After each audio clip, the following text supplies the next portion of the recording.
Dari Taman Ashoka Vatika, tempat Dewi Sita ditawan oleh Rahwana, di kejauhan terlihat cahaya api membara di kerajaan Alenka.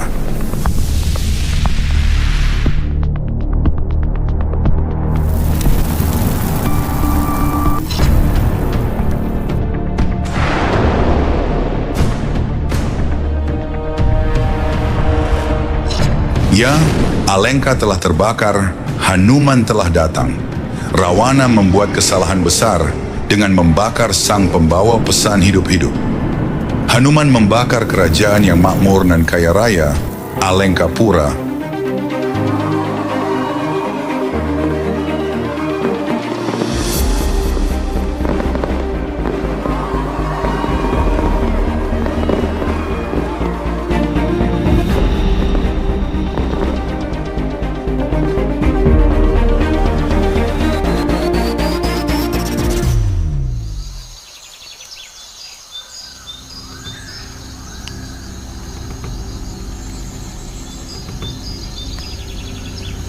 Semua berawal dari hutan Dandaka ketika Surpanaka yang patah hati mengatakan kepada Rahwana bahwa reinkarnasi Dewi Wedawati telah datang, menjelma dalam tubuh seorang wanita bernama Sita. Hutan Dandakaranya yang damai, tempat pengasingan Rama dan Sita, tiba-tiba dirobek oleh jeritan putus asa. Bukan jeritan biasa, melainkan ratapan seorang dewi yang diculik. Dewi Sita, perwujudan kesucian, direnggut paksa dari pelukan suaminya. Dan Sri Rama, awatara Dewa Wisnu di bumi, pangeran sempurna yang tak terkalahkan, menjeritkan namanya ke angkasa. Hatinya hancur, raganya terhuyung. Bagaimana ini bisa terjadi?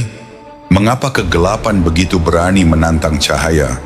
Mengapa takdir begitu kejam pada sang ilahi? Bagaimana mungkin seorang reinkarnasi Dewa Wisnu begitu menderita kehilangan wanitanya? Ini bukan sekadar kisah tentang penculikan.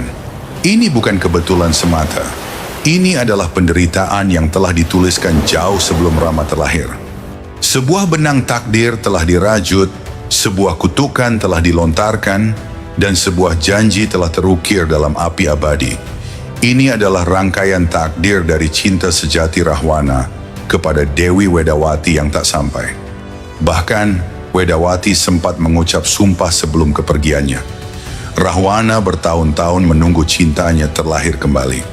Kemudian, takdir itu singgah dan menuliskan ceritanya di kerajaan Mithila, sebuah kerajaan agung yang diperintah seorang raja bernama Janaka. Namun, semuanya bukan tanpa sebab. Jauh sebelum itu terjadi, tertulis rapi dalam Narada Purana dan Padma Purana, kutukan Resi Narada kepada dewa pujaannya yang telah mengkhianatinya, yaitu Narayana. Dari sinilah semua berakar. Benang-benang karma ini dirajut sempurna oleh semesta menjadi rangkaian peristiwa besar di zaman Dwapara Yuga, dan ditulis indah oleh Maha Resi Walmiki. Dan kali ini kita akan mengurai benang-benang takdir itu dalam kisah Ramayana.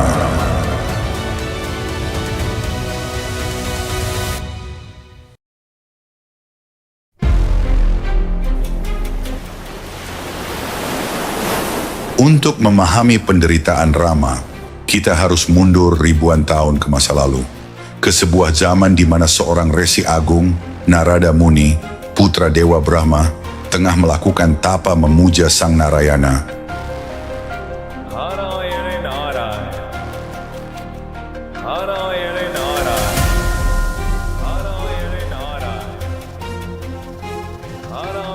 Sebuah meditasi yang begitu dahsyat hingga getarannya mengguncang seluruh alam semesta, dan kekuatan tapa Narada telah sampai di Indraloka.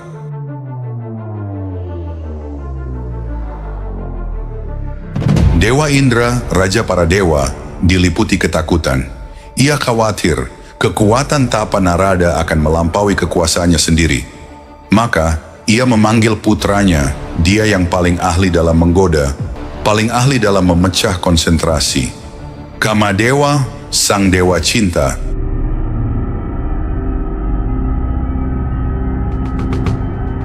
Kamadewa mengerahkan segala daya upaya. Pesona bidadari Dewi Rati yang turun bersamanya. Wewangian memabukkan, melodi syahdu dan tarian menggoda para apsara. Semua dilemparkan ke hadapan Narada. Namun kesucian hati Narada adalah benteng tak tertembus. Baktinya pada Dewa Wisnu bagaikan baja. Ia tak tergoyahkan. Narada telah memenangkan ujian terberat. Ia berhasil menaklukkan keinginannya. Dan keberhasilan itu justru melahirkan benih kesombongan yang sangat halus di hatinya. Dengan dada membusung, penuh rasa bangga, ia menuju Waikunta, singgasana Dewa Wisnu, siap untuk memamerkan kesetiaannya kepada sang dewa. Dia memuji semua keberhasilannya, menceritakan semua perjuangannya, hanya untuk dia, dewa pujaannya, Narayana. Namun Dewa Wisnu, ia tahu, benih yang sangat halus dari ego seorang pemuja telah tumbuh di hati Narada. Kesombongan, sekecil apapun, adalah cacat yang harus dibersihkan. Dan untuk sebuah tujuan yang jauh lebih besar, sebuah rencana besar harus dimulai. Sebuah ilusi akan diciptakan, sebuah pelajaran akan diberikan. Dan dari sanalah benang penderitaan Rama akan terajut. Takdir membawa Narada ke sebuah kota ilusi bernama Kerajaan Shilanidi yang megah, di mana sebuah sayembara agung sedang berlangsung. Sayembara untuk memilih suami bagi putri tercantik di alam semesta, Putri Wiswamohini. Konon, pesonanya tak terlukiskan, kecantikannya melampaui bidadari manapun. Namun sang putri tiada lain adalah manifestasi maya itu sendiri. Melihat sang putri, Narada terpikat. Semua kebanggaannya, semua kesombongannya, lenyap digantikan hasrat untuk memilikinya. Lalu ia berdoa kepada pujaannya, Dewa Wisnu.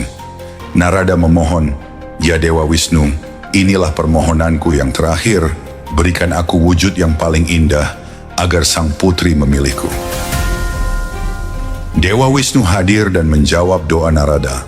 "Baiklah Narada, aku akan mengabulkan doamu. Aku akan memberikan apa yang pantas bagimu demi kesejahteraanmu." Dengan penuh keyakinan, Narada kembali ke istana, duduk bersama para pangeran, dan menanti sang Dewi memilih pengantinnya. Tapi saat Dewi Mohini keluar, ia melewati Narada begitu saja dan memilih pangeran lain.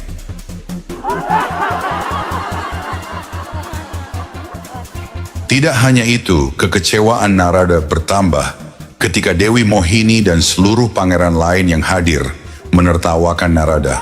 Hati Narada remuk, dunianya terasa runtuh.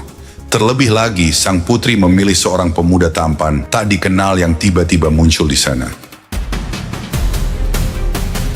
Narada melarikan diri, merasa heran, malu, dan merasa dipermainkan. Ia mencari ketenangan di tepi sebuah kolam jernih di hutan. Saat ia menunduk untuk membasuh wajahnya, ia melihat sebuah bayangan. Wajah seekor monyet. Kemarahan dan kekecewaan membakar jiwanya. Ia merasa dikhianati oleh dewa pujaannya sendiri. Dalam kemarahan dan kesedihan yang meluap, Narada melontarkan kutukan maha dahsyat kepada Dewa Wisnu. "Wahai Dewa Wisnu," teriak Narada, "karena engkau telah mempermainkanku dan membuatku menderita perpisahan dengan kekasih yang kuinginkan, maka ingatlah, engkau pun suatu hari nanti akan merasakan pahitnya berpisah dari kekasihmu. Dan ketika saat itu tiba, engkau akan terpaksa mencari bantuan dari makhluk-makhluk berwujud kera untuk menemukan kembali cintamu." Dewa Wisnu tersenyum tenang. Ia menerima kedua kutukan itu dengan lapang dada, karena ia tahu inilah kepingan takdir yang harus terpasang. Inilah benih-benih penderitaan yang akan ia pikul demi menegakkan dharma. Inilah rencana ilahi yang telah dimulai. Namun benang takdir tidak hanya dirajut di surga. Sebuah benang lain telah direntangkan oleh sebuah sumpah. Sebuah sumpah yang lahir dari kesucian yang dinodai. Di sebuah hutan yang sunyi, hiduplah Dewi Wedawati, seorang pertapa wanita dengan kesucian dan kecantikan tiada tara.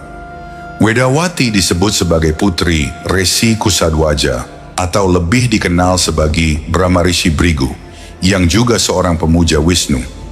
Dewi Wedawati, ia adalah perwujudan kemurnian, bertekad hanya kepada Dewa Wisnu semata. Namun kegelapan menemukan jalannya. Suatu hari Rawana, raja dari Alengka, sedang bepergian dan melihat seorang wanita sangat cantik tengah duduk bermeditasi, dikelilingi cahaya api suci. Terpesona oleh kecantikannya dan tertarik oleh aura spiritualnya, Rawana jatuh cinta. Namun cintanya bercampur dengan nafsu dan ego sebagai penguasa. Ia mendekati Wedawati dan melamar secara paksa, bahkan mencoba menyentuh rambutnya. Namun Wedawati tetap teguh dalam kesuciannya berkata, "Aku telah menyerahkan diriku hanya kepada Dewa Wisnu. Tidak ada makhluk lain yang bisa menyentuhku tanpa menanggung akibatnya."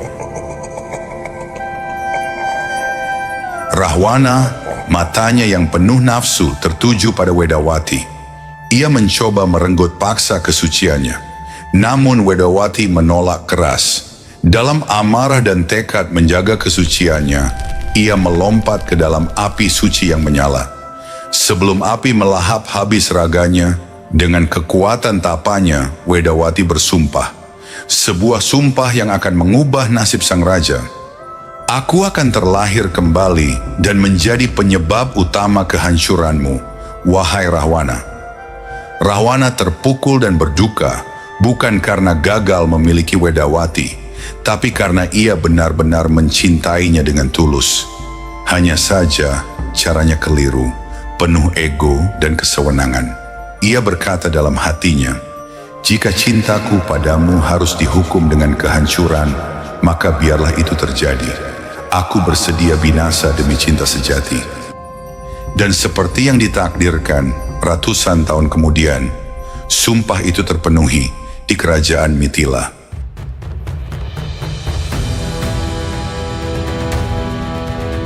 Raja Siladwaja Janaka merasakan keanehan pada wilayah kerajaan Mithila.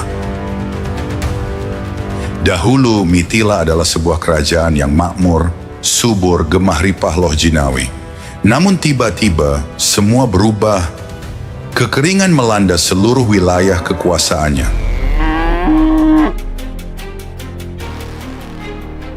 Atas saran para Brahmana, penasehat kerajaan, akhirnya Raja Janaka mengadakan ritual suci, Yajna Suci Bumi, sebuah ritual untuk menyuburkan tanah yang tandus.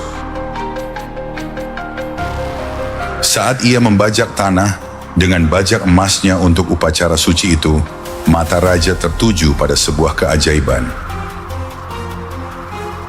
Dari rahim ibu pertiwi, di dalam alur bajak, Raja Janaka menemukan seorang bayi perempuan. Cantik, murni, dan penuh aura ilahi.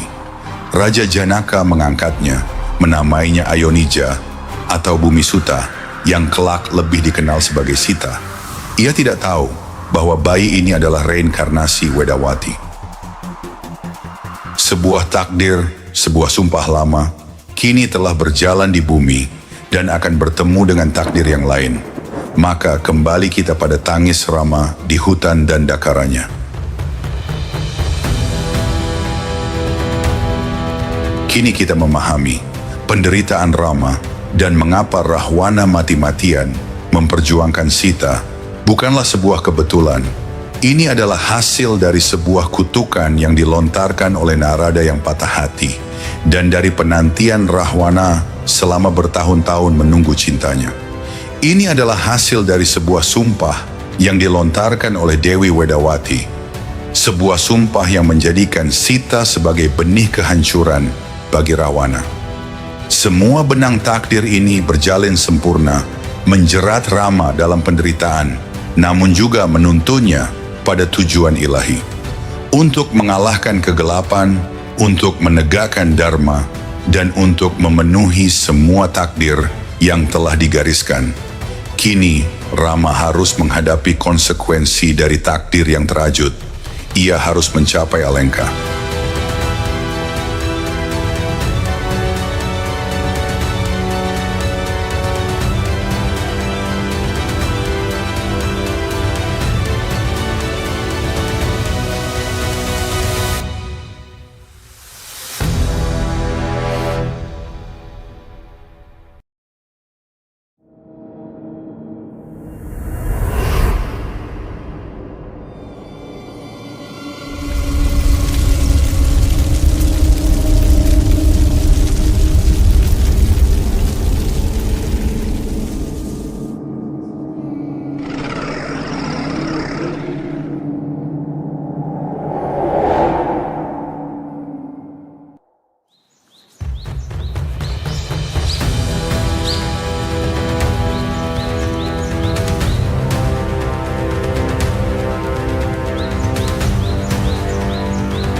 Jauh sebelum negeri Alengka dilalap api perang, Ramayana telah dimulai dalam keheningan hutan pada seorang perempuan bernama Wedawati, putri dari Resi Kusarwaja. Semenjak ayahnya terbunuh, Wedawati memilih meninggalkan kebisingan dunia, hidup dalam hutan, dan melakukan tapa yang sangat berat.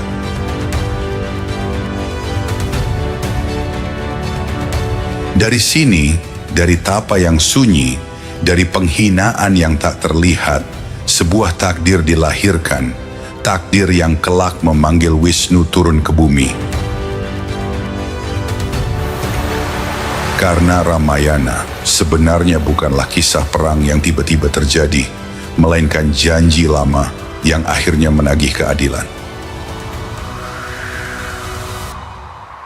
Inilah Ramayana dari Maharishi Walmiki.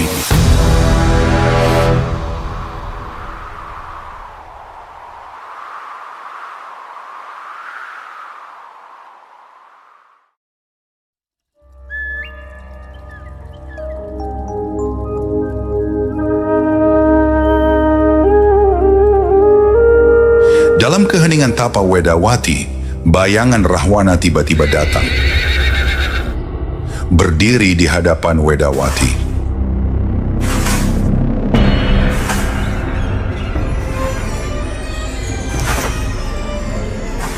Dengan suara yang dibungkus pujian, ia merayu, menawarkan kemewahan yang tak pernah habis, kekuasaan yang tak tertandingi, dan kehidupan yang menurutnya pantas bagi seorang perempuan seindah dia.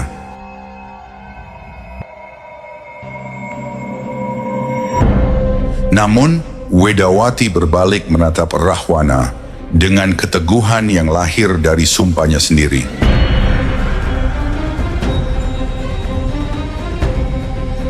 Dengan suara tenang, ia menolak seluruh tawaran itu. Ia menyatakan dirinya telah dipersembahkan sepenuhnya bagi Dewa Wisnu. Penolakan Wedawati melukai ego Rahwana. Kesabarannya pun runtuh, tangannya bergerak, melanggar batas suci yang sebenarnya tak pernah boleh disentuh. Dan ketika batas itu dilanggar, takdir Rahwana pun ditetapkan. Karena satu sentuhan pada tubuh itu, sebuah kutukan diam-diam lahir, dan api kehancuran Lanka mulai menyala jauh sebelum Rama dan pasukan Wanara menyerang tanah Alengka.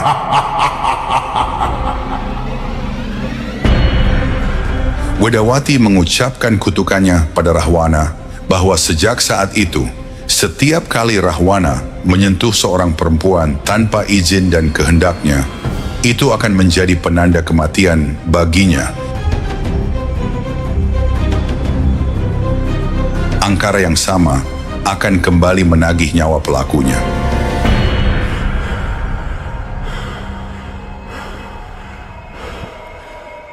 Setelah kutukan itu diucapkan, Wedawati menyadari sumpah yang telah ia jalani seumur hidupnya.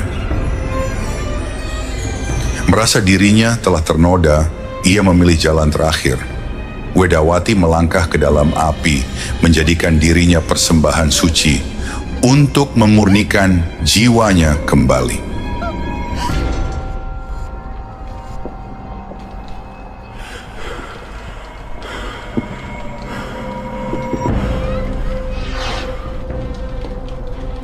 Namun kutukan itu tidak segera menjatuhkan Rahwana. Justru sebaliknya, berkat anugerah yang telah dia terima, angkaranya kian mengganas. Triloka dibuat bergetar oleh kesombongannya. Kecemasan pun menjalar ke Kahyangan. Para dewa menyadari bahwa kekuatan Rahwana tak lagi dapat dibendung. Para dewa Kahyangan mendatangi Brahma dan kemudian meminta saran Dewa Wisnu. Dan Wisnu pun memberi jaminan bahwa saatnya telah dekat. Ia akan mengawatara ke bumi, mengambil wujud manusia, dan menegakkan kembali Dharma yang telah lama ternoda.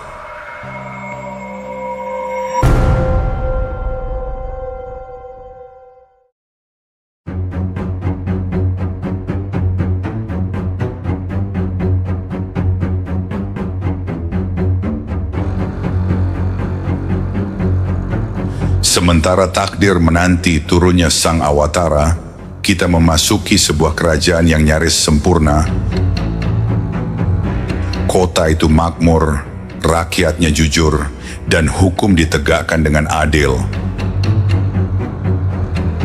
Inilah kerajaan Ayodhya.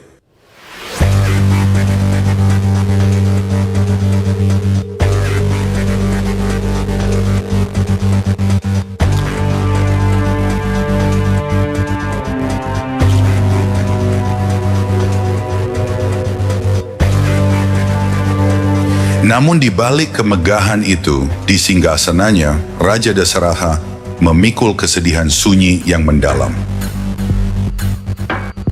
Ia memiliki kerajaan, kehormatan, dan kekuasaan, tetapi tidak memiliki seorang putra untuk meneruskan takhta.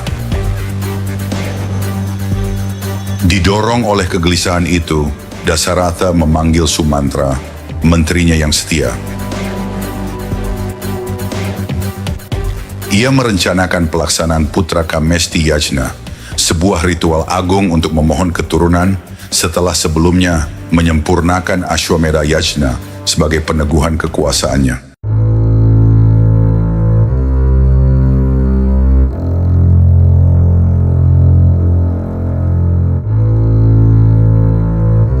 Ketika upacara suci itu usai, Maharsi Rishyasringa menyerahkan semangkuk hidangan suci, prasadam hasil dari ritual agung yang memanggil restu para dewa.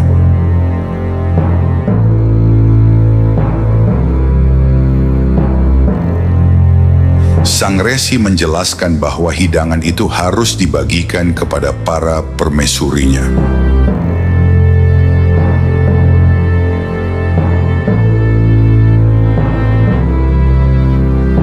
Bertahun-tahun penantian panjang itu akhirnya terpecahkan oleh kabar yang menggema dari dalam istana.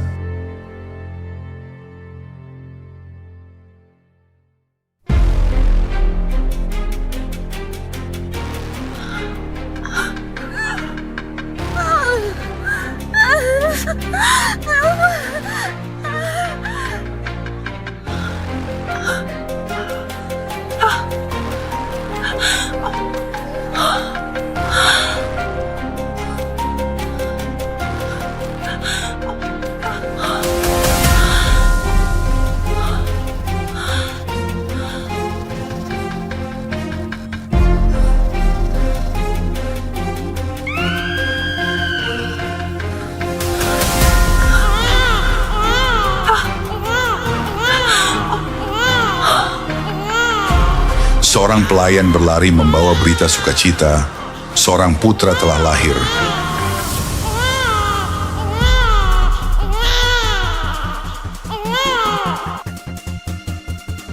Kesedihan Raja Dasharatha runtuh seketika.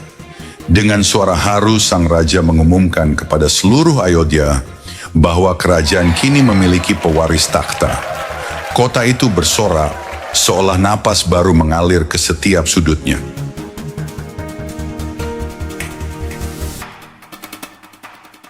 Anugerah itu tidak berhenti pada satu kelahiran. Dari berkah hidangan suci yang dibagikan, Ratu Kaikeyi melahirkan Bharata, sementara Ratu Sumitra melahirkan putra kembar, Lakshmana dan Shatrughna. 4 pangeran lahir sebagai satu takdir, masing-masing membawa peran yang kelak saling melengkapi. Keempat pangeran itu tumbuh dalam kasih yang tak terbatas, dididik di bawah bimbingan Resi Washista. Di masa itu, Ayodhya tengah berada di puncak kedamaian yang nyaris sempurna. Namun waktu pun terus berlalu, kedamaian Ayodhya akhirnya terusik oleh kedatangan seorang tamu agung.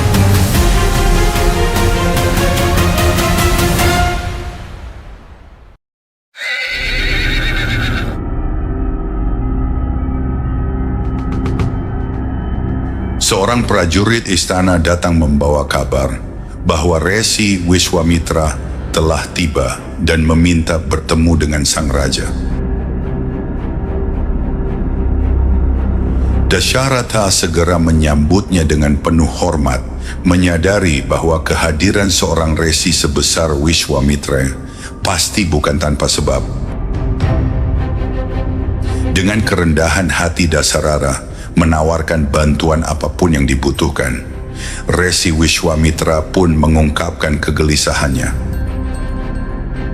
Saat ini, ia tengah menggelar yagna suci, namun kesucian ritual itu terus dinodai oleh 2 raksasa kuat, Marika dan Subahu.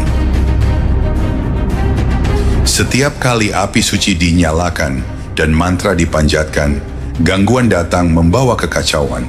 Sang resi meminta agar Rama, putra sulung Dasharatha, diizinkan ikut bersamanya untuk menghadapi para raksasa yang menodai ritual sucinya. Ia menegaskan bahwa Rama sendirilah yang ditakdirkan untuk menghadapi ancaman itu. Tentu saja Dasharatha terperanjat. Sebagai ayah, hatinya menolak keras. Ia menyatakan bahwa Rama belum genap berusia 16 tahun, pendidikannya belum sempurna, dan belum sepenuhnya ditempa oleh kerasnya ilmu perang. Baginya, mengirim Rama ke hutan adalah menyerahkan anaknya pada maut. Dengan putus asa, Dasharatha menawarkan dirinya sendiri. Ia bersedia memimpin pasukan Ayodhya, bertempur demi melindungi ritual dan kehormatan para resi. Namun ketika Wishwamitra menyebut bahwa para raksasa itu adalah sekutu Rahwana, wajah sang raja berubah pucat. Nama itu mengguncang keberaniannya. Dasharatha gemetar dan mengakui bahwa tidak ada satu pun makhluk yang mampu mengalahkan Rahwana, terlebih lagi seorang putra yang masih belia. Kemurkaan Resi Wishwamitra pun tak terbendung. Merasa kehormatannya direndahkan, ia mencela Dasharatha karena mengingkari janjinya. Amarahnya menggema di balairung istana, menelanjangi ketakutan Dasharatha di hadapan kewajibannya. Sang resi bersiap meninggalkan Ayodhya, membawa amarah yang dapat berubah menjadi kutukan. Beruntung, Resi Washistha menenangkan suasana.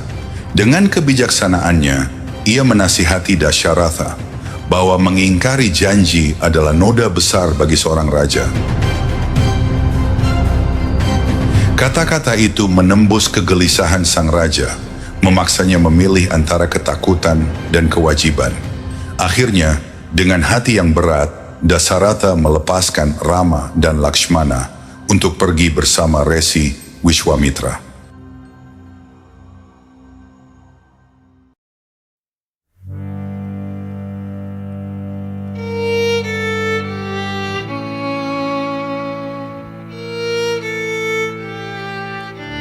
Hari itu, Ayodhya kembali hening. Rama dan Lakshmana pergi meninggalkan istana, meninggalkan ayah, dan meninggalkan masa kanak-kanak mereka. Dan inilah awal dari perjalanan Ramadewa di bumi.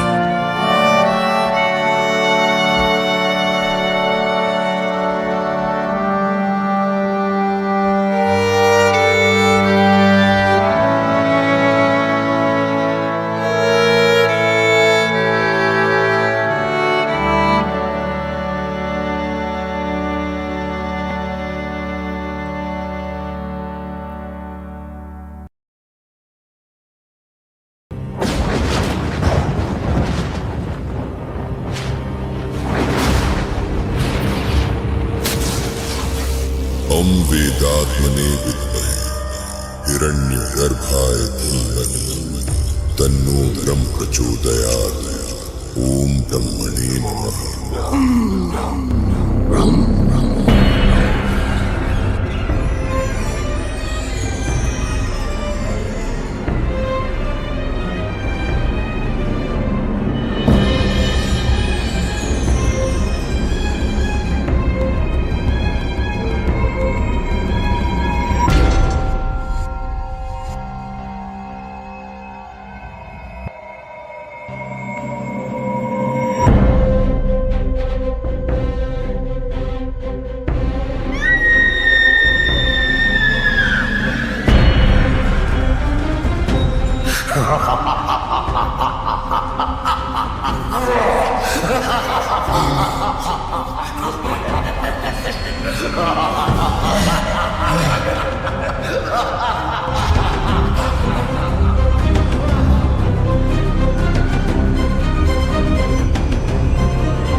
Ravana.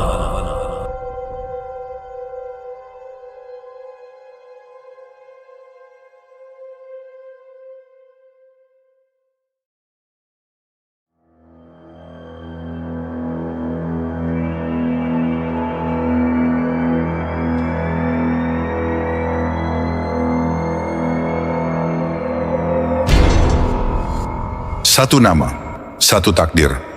Satu legenda yang telah lama terukir di antara bintang-bintang.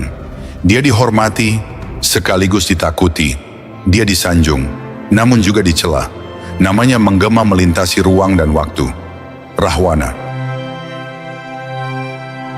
Bagi sebagian, ia adalah penguasa besar, seorang raja yang melampaui batas kemanusiaan. Bagi yang lain, ia adalah simbol keserakahan dan kehancuran. Tapi siapakah Rahwana yang sesungguhnya? Apakah dia seorang iblis, seorang penjahat, atau seorang pemimpin yang belum sepenuhnya dimengerti?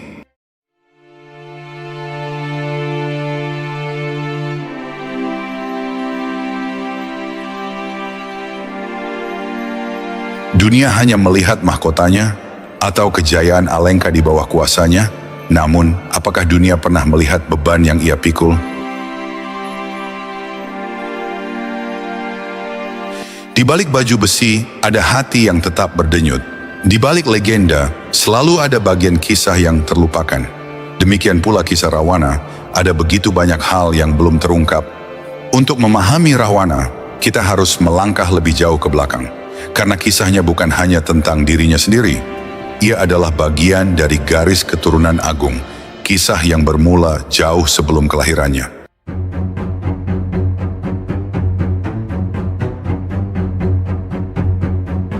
Sang Maha Resi Pulasca, dialah leluhur agungnya, bukan manusia biasa. Dia adalah salah satu prajapati yang lahir dari pikiran Brahma sendiri. Dari dialah Rahwana mendapatkan warisan ilmu, pengetahuan tentang Weda, misteri tertinggi tentang keberadaan dan kekuatan alam semesta.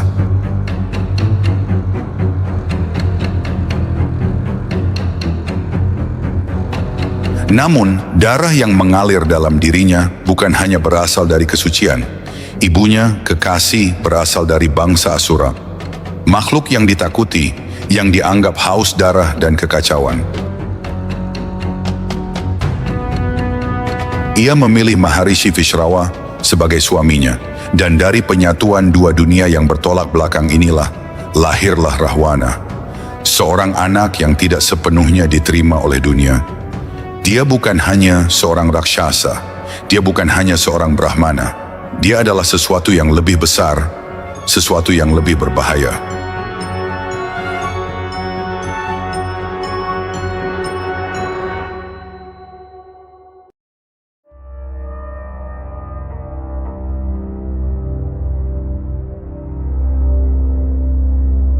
Pada malam kelahirannya, langit bergetar, alam semesta seakan menahan napas. Di dalam gua yang tersembunyi, di bawah pancaran energi kosmik yang kuat, Kaikesi melahirkan seorang anak yang kelak akan mengguncang dunia.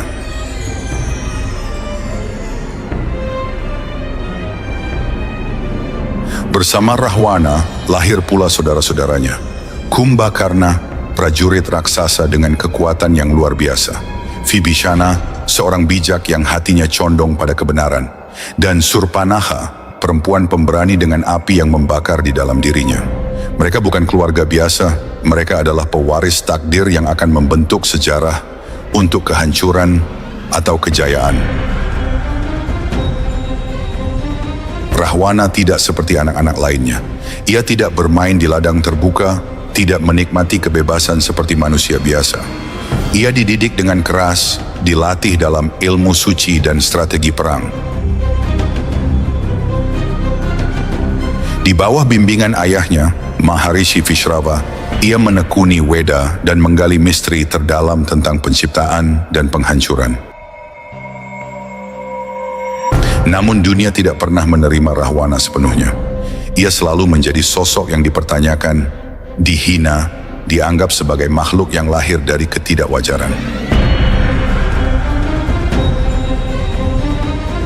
Sejak kecil dia telah dihina, anak dari dunia yang bertentangan, keturunan yang tidak diinginkan, tapi dia tidak gentar, rasa jengah disimpannya jauh di lubuk hatinya. Sejak kecil Rahwana menyadari bahwa dia berbeda, dia bukan manusia, dia bukan iblis, dia adalah sesuatu di antara keduanya. Ia tumbuh di bawah disiplin ketat ayahnya, Maharishi Vishrava. Ia membaca Weda, menghafal mantra-mantra sakti, memahami penciptaan, pemeliharaan, dan kehancuran. Namun, pengetahuan saja tidak cukup. Ia juga mengasah keahliannya dalam perang, mengangkat senjata, mempelajari strategi, dan menguasai seni pertempuran. Meski dunia tetap meragukannya, baginya dunia adalah tempat yang keras. Para dewa mengejeknya. Mereka memanggilnya anak yang tidak suci, hasil dari pernikahan dua dunia yang tidak seharusnya bersatu. Namun mereka lupa bahwa ejekan mereka hanya menyalakan api di dalam dirinya. Setiap hinaan mengasah tekadnya. Setiap rintangan menguatkan ambisinya. Dia tidak hanya ingin menjadi murid yang cerdas. Dia tidak hanya ingin menjadi prajurit yang kuat. Dia ingin lebih dari itu. Dan ketika para dewa menertawakannya, ia menghunus pedangnya. Ketika dunia meragukannya, ia membuktikan dirinya dengan mantra dan kekuatan yang tak tertandingi. Ia tidak akan tunduk. Dia akan membuktikan dirinya menjadi seorang penguasa yang tidak bisa diabaikan. Seorang pemimpin yang bahkan para dewa pun harus segan kepadanya.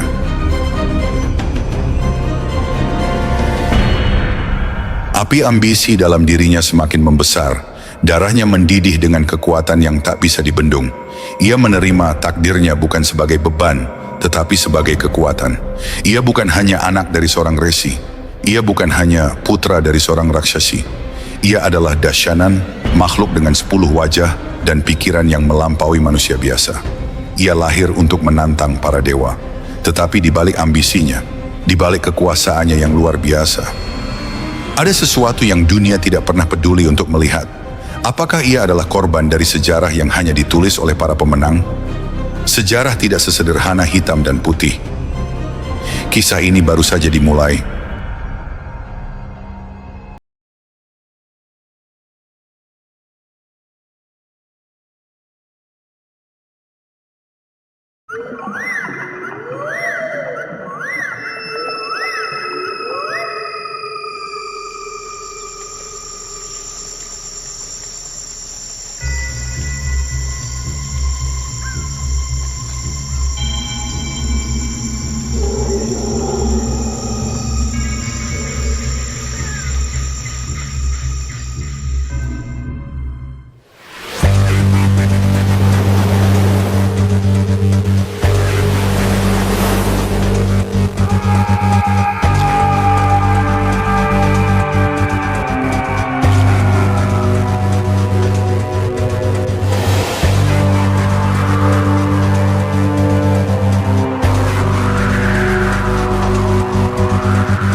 Dalam kisah Ramayana, nama Surpanaka hampir selalu disebut sekilas. Ia digambarkan sebagai wanita dengan wujud raksasi yang liar, penuh nafsu dan menjadi pemicu perang besar antara Rama dan Rahwana.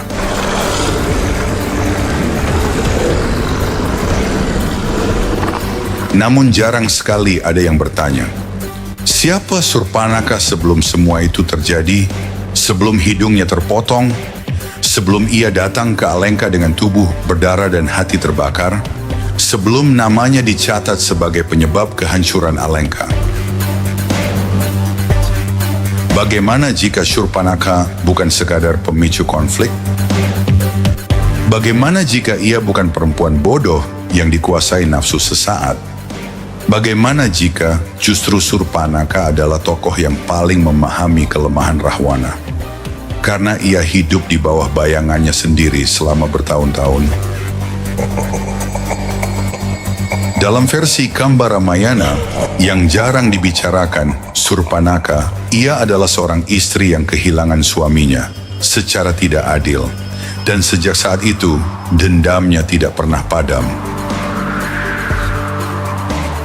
Bertahun-tahun dia terus menunggu saat yang tepat untuk membalas kematian suaminya.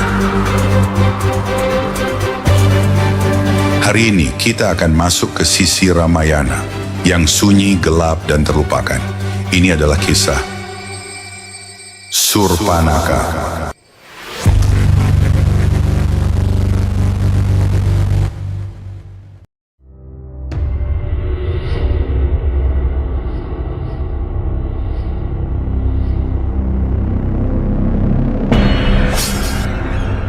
Ketika Surpanaka terluka, hidung dan telinganya telah terpotong, namun anehnya, wajah itu tidak menunjukkan kepanikan atau ratapan.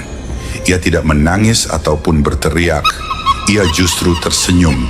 Senyum seseorang yang sedang mengingat sesuatu yang telah lama disimpan. Ingatan selama 13 tahun. 13 tahun sebelumnya, Surpanaka bukan pengembara hutan dan dakaranya. Ia adalah seorang permaisuri, suaminya bernama Widyujiwa, pangeran Asura dari klan Kalakeya. Ia tidak mati dalam peperangan yang adil, melainkan dibunuh diam-diam oleh Rahwana, kakak Surpanaka sendiri, karena merasa kekuasaannya terancam. Hari itu Surpanaka memahami bahwa dendamnya tidak mungkin ditebus secara langsung. Rahwana telah menerima anugerah dari Brahma. Ia tidak bisa dibunuh oleh dewa, oleh Asura, atau oleh kekuatan gaib apapun. Rahwana hampir tak terkalahkan. Maka Surpanaka tidak memilih jalan amarah yang terbuka. Ia memilih diam dan menunggu. Dan luka yang ia terima dari panah Laksmana di hutan Dandaka bukan sekadar kehinaan. Bagi Surpanaka, itu adalah titik awal pembalasannya. Rahwana dikenal sebagai raja yang hampir tak tersentuh. Saat menerima anugerah dari Brahma, ia meminta perlindungan dari para dewa, Asura, dan seluruh kekuatan gaib yang ia anggap berbahaya. Namun ada satu hal yang ia abaikan, kekuatan seorang manusia. Bagi Rahwana, manusia terlalu rapuh untuk pantas disebut ancaman. Dan justru disitulah celah itu tercipta. Surpanaka mengetahui kisah anugerah ini. Hingga suatu hari, ia mendengar tentang seorang pangeran Ayodhya, manusia yang hidup di pengasingan di hutan Dandaka. Putra Raja Dasarata yang bernama Rama. Dalam satu sore, ia mampu membunuh 14.000 raksasa seorang diri. Bagi dunia itu hanyalah kisah kepahlawanan, namun bagi Surpanaka itu adalah sebuah jawaban. Pertemuan Surpanaka dengan Rama bukanlah kebetulan. Dalam versi Kamba Ramayana, diceritakan bahwa ia telah mengintai perkemahan Rama selama berminggu-minggu. Ia mengamati jarak, mempelajari kebiasaan mereka bertiga, dan memahami siapa yang paling mungkin bertindak lebih dulu ketika batas dilanggar. Surpanaka mampu mengubah wujudnya menjadi cantik dan menawan. Namun saat itu, kemampuan itu tidak ia gunakan. Ia sengaja datang dengan sikap yang kasar dan menekan, dengan cara yang hampir pasti akan ditolak. Karena ia tidak datang untuk dicintai, datang untuk memulai konflik. Target Surpanaka bukan Rama dan bukan pula Sita. Targetnya adalah Laksmana. Ia tahu Rama akan mampu menahan diri jika digoda.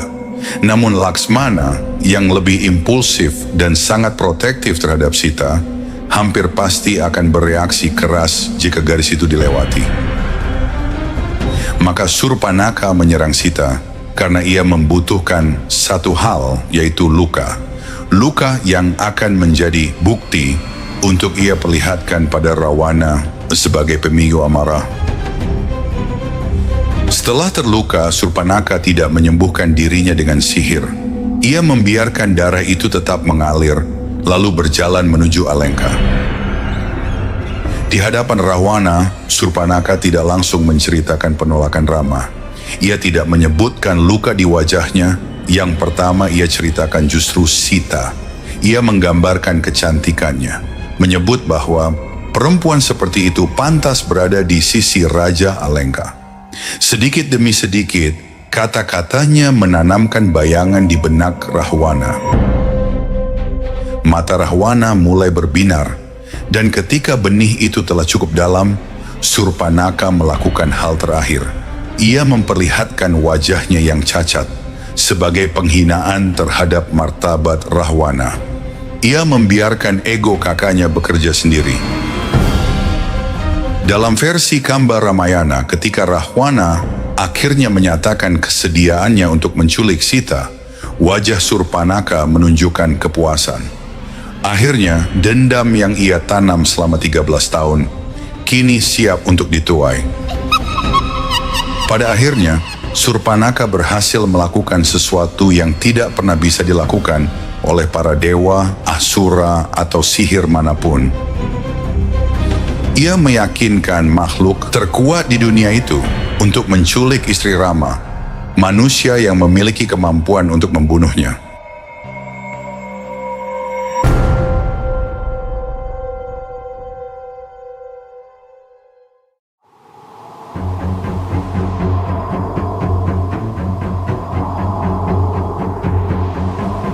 Perang di Alengka pun tak terhindarkan. 87 hari darah tumpah tanpa henti. Satu persatu putra-putra Rahwana gugur. Kumbakarna tewas. Indrajit pun ikut menyusul. Dan selama semua itu terjadi, Surpanaka tidak turun tangan. Ia hanya menyaksikan dari kejauhan, seperti seseorang yang tahu akhir dari cerita ini sejak awal.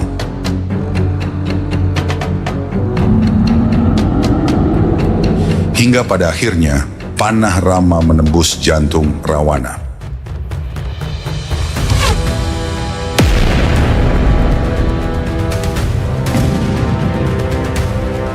Bagi dunia itu adalah kemenangan Dharma. Namun bagi Surpanaka, itu adalah akhir dari dendam Widyut jiwa. Jika semua ini memang sebuah rencana, maka harga yang harus dibayar Surpanaka bukanlah hal kecil. Ia mengorbankan martabatnya, ia mengorbankan tubuhnya, dan yang paling berat ia mengorbankan namanya sendiri dalam sejarah. Selama ribuan tahun, Surpanaka tidak dikenang sebagai istri yang kehilangan suaminya. Ia tidak diingat sebagai perempuan yang menyimpan luka.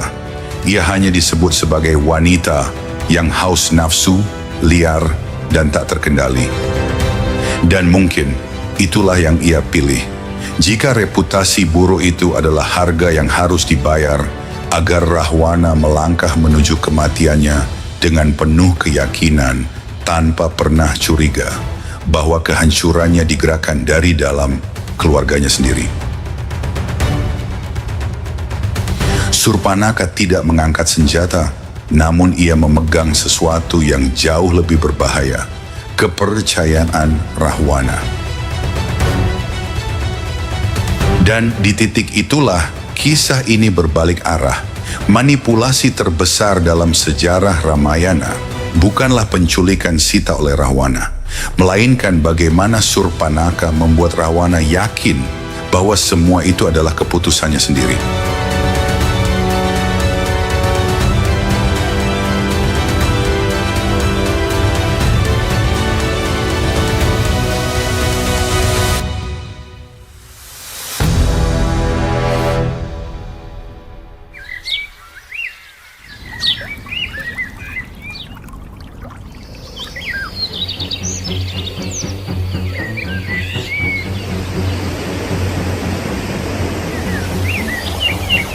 Alenka, tanah yang berkilau bagai surga di bumi. Kota penuh istana megah, wimana yang melayang di langit, dan rakyat yang hidup makmur. Di balik kejayaan itu, ada satu nama yang tak bisa dilupakan, yaitu Rahwana. Namun pertanyaannya, siapakah dia sebenarnya? Seorang penguasa lalim atau seorang raja besar yang kisahnya telah disalahpahami? Nama Rahwana selalu diingat karena satu peristiwa, penculikan Sita. Sejarawan, pujangga, hingga kitab-kitab suci menggambarkannya sebagai puncak dari keserakahan seorang raja raksasa. Tapi bagaimana mungkin di detik-detik terakhir nafasnya, Rama justru meminta Elasmana untuk mendekati Rawana dan meminta ajaran darinya yang dikenal sebagai Rahwana Gita. Namun, ada sisi lain yang paling menarik dari penculikan Dewi Sita. Rahwana adalah suami yang luar biasa setia kepada Mandodari, istrinya. Cinta mereka begitu dalam hingga Mandodari, meski tahu suaminya akan hancur dalam perang melawan Rama, tetap bertahan di sisinya. Jika Rahwana benar setia kepada Mandodari sepanjang hidupnya, mengapa ia justru dikenang karena menculik Sita? Apakah cinta sejatinya hanya milik satu perempuan, atau benarkah ada alasan lain di balik tindakannya? Mungkin ada rahasia besar di balik kisah Rahwana yang sengaja disembunyikan. Bagi sebagian orang, Rahwana adalah raksasa kejam. Bagi yang lain, ia seorang filsuf, pemuja setia Dewa Siwa, bahkan seorang yang ahli Ayurveda dan astrologi. Rahwana mungkin bahkan raja teragung yang pernah memerintah dunia. Karena begitu kita membuka pintu ini, kita akan menapaki lorong-lorong istana purba, menyingkap senjata-senjata kosmik, dan menyusuri rahasia yang hingga kini masih bergaung dalam sastra-sastra kuno di India dan Sri Lanka. Jauh sebelum gedung-gedung menjulang dan satelit menembus langit, telah ada kota-kota yang dipahat di punggung gunung dengan lorong berlapis kristal dan atap menjulang bagaikan cahaya surga. Itulah Lanka, bukan karya tangan manusia, melainkan hasil rancangan para arsitek gaib, bangsa Maya. Legenda berkata, Lanka dibangun dengan geometri sempurna, terapung di atas samudra, dengan fondasi sejajar bintang-bintang. Di bawahnya tersembunyi pustaka bawah tanah, saluran energi, dan senjata wimana yang diletakkan di balik air terjun. Ini bukan kerajaan biasa, ini adalah benteng kosmik. Namun apa yang terjadi bila seorang raja yang memegang kuasa demikian jatuh hati pada wanita yang keliru? Penculikan Dewi Sita bukanlah sekadar kisah cinta. Itulah percikan api yang menyalakan perang besar yang pernah dicatat dunia. Kisah Ramayana menyebut Rahwana menculik Sita kala Rama lengah, tetapi teks-teks Sri Lanka menuturkan lain. Sita dibawa ke Taman Ashoka Vatika, Bukan penjara, melainkan taman yang indah. Ia dilayani, ia dijaga, bukan dirantai. Disediakan taman bunga, bukan sel tahanan. Banyak sastra kuno mengatakan, Rahwana tak pernah menyentuhnya, tak pernah memaksanya. Ia hanya menunggu, berharap hati Sita berbalik. Namun Rama bukanlah manusia biasa. Ia adalah titisan Dewa Wisnu. Dan yang menyusul bukan sekadar penyelamatan. Itu adalah pralaya kiamat kecil di bumi. Langit menghitam, samudera terbelah, dua raksasa takdir bersiap berperang. Rama dituntun oleh takdirnya, sedangkan Rahwana digerakkan oleh kehormatan. Pertempuran itu bukan hanya antar manusia. Ia melibatkan para dewa, awatara, dan pasukan wanara. Hanuman, putra Dewa Bayu, melompati samudra dalam sekali lompatan. Laksmana bertempur melawan Indrajit, putra Rahwana, yang mampu menghilang, memanggil ular gaib, bahkan menunda kematian. Dan Rahwana sendiri turun ke medan laga dalam kereta yang diberkati Dewa Siwa, mengangkat senjata yang mampu meretakkan gunung. Ini bukan sekedar dongeng, ini adalah perang pemusnahan. Dan setiap kali Rahwana tumbang, ia bangkit kembali. Satu kepala terpenggal, yang lain meraung menggantikannya. Namun di balik amarahnya, tersimpan rahasia yang tak disangka, bahkan oleh Rama. Mereka menyebutnya Ashura, bahkan iblis. Namun Rahwana juga seorang sarjana, seorang anak yang lahir dari ayah seorang Brahmana. Dia adalah pandita, seorang Bhakta Siwa, seorang penyair yang mencipta sloka demi sloka mantra, seorang penguasa Weda. Ia menciptakan alat musik, menulis kitab tentang pengobatan dan alkimia. Dia menguasai ilmu Ayurveda.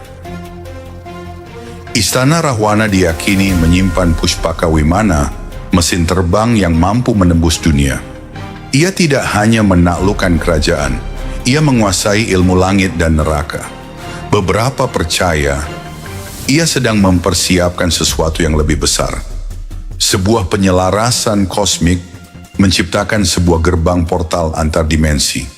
Dan kedatangan Rama kemudian menghentikan segalanya. Namun bahkan dewa pun tidak bisa menang tanpa korban. Karena untuk mengalahkan Rahwana, Rama harus melanggar setiap aturan. Pertempuran terakhir berlangsung 7 hari. Langit menurunkan hujan api, langka terbakar, Rahwana berdiri sendirian. Dan yang pada akhirnya, bukan kekuatan yang membunuhnya, melainkan senjata yang ditempa para dewa, yaitu Brahmastra. Satu panah, satu doa, satu takdir. Namun saat kematian datang, Rahwana tidak menjerit. Ia menunduk. Karena bahkan Asura itu tahu kapan kebenaran telah tiba. Tapi kisah tidak berhenti di sana. Apa yang terjadi setelah Rahwana gugur jauh lebih aneh. Perang berakhir, Rama pulang ke Ayodhya. Di sana, Sita harus membakar dirinya dalam api untuk membuktikan kesuciannya kepada Rama. Namun, apa yang terjadi pada kerajaannya? Dikatakan, setelah kematian Rahwana, Langka dikutuk, benteng emasnya runtuh, menara-menara emas berubah menjadi debu. Perpustakaan dan pengetahuannya hilang. Anak-anaknya, para ksatria besar seperti Indrajit, lenyap dari catatan. Mandodari, istri Rahwana, dinikahi sekutu Rama. Yang tersisa hanya bisikan, pahatan batu, dan reruntuhan yang tak bisa ditanggal dengan pasti. Namun, benarkah semuanya lenyap? Atau ada bagian dari warisan Rahwana yang masih bertahan? Di tahun 2016, arkeolog di dekat Ela, Sri Lanka, menemukan ruang-ruang misterius di bawah tanah. Batu yang terlalu keras untuk dipahat dengan alat kuno. Jadi siapa sebenarnya Rahwana? Seorang penjahat, seorang visioner, ataukah manusia paling berkuasa yang coba dihapus sejarah? Selama ribuan tahun, Rahwana dicap sebagai raksasa, penculik, bahkan seorang tiran. Namun sejarah yang sejati tak pernah sesederhana itu. Di sebagian India, Rahwana dipuja. Di Sri Lanka, ia dikenang sebagai raja besar yang membangun jalan, mengobati rakyatnya, dan memajukan ilmu jauh melampaui masanya. Mungkin Rahwana tak pernah dimaksudkan sebagai penjahat. Mungkin Rama dan Rahwana bukanlah kebaikan melawan kejahatan, melainkan dua kekuatan kosmik yang menjaga keseimbangan. Karena dalam abu perang, kebenaran tidak pernah ditulis, kebenaran hanya dikubur. Dan apa yang kita temukan hari ini, reruntuhan, prasasti, hingga anomali misterius di gua-gua Langka, bisa jadi hanyalah bagian kecil dari warisan yang ditinggalkan Rahwana.